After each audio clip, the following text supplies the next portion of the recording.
A lovely 20-foot roach. We're on the 20-foot drain today in Cambridgeshire.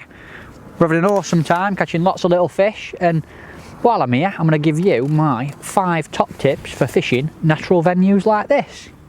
Top tip number 1 for natural waters: always use the right ground bait mix. I'm not one for complicating it. Today I've got some Sensus Gross Guard-ons, full of them, roach love it. I've got some brown crumb, nice quality stuff. I get mine from Lanes in Coventry, real good quality breadcrumb. Fish in natural venues love bread. Always put plenty of that in your mix, and because it's quite deep I want my mix to be quite heavy, so I've got some soil, and what that'll do is carry it to the bottom, get it down there where them fish are feeding, and I'll have a nice heavy mix and hopefully catch a lot of fish on it. Another top tip when you're fishing with ground bait for lots of fish on natural venues like this is to always mix your ground bait nice and damp, and always do that before you put your soil in. As you can see, that looks a little bit over wetted, but what that means is all them particles will sink to the bottom. They won't float up, because if you're fishing deep water and there's lots of little fish and the particles are floating up off the bottom, them fish will come up and chase them. You get a lot of missed bites, and you really don't want that happening. So mix your ground bait nice and damp, get as much water in it as you possibly can without over wetting it, and then add your soil.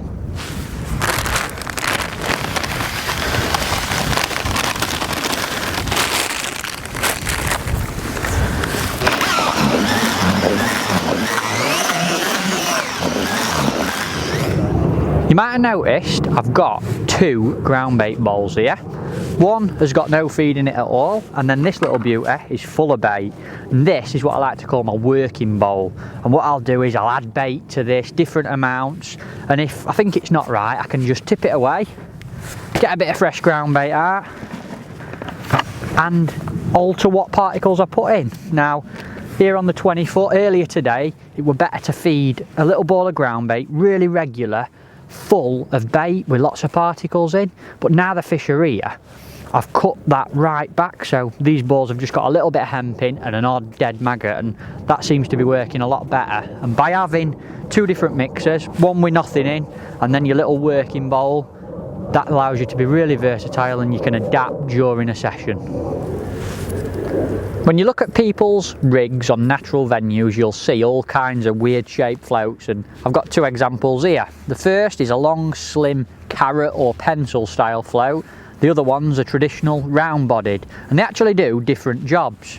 The carrot float, the slim one that I've got here, is great when you're getting a bait down really fast and getting a bite straight away.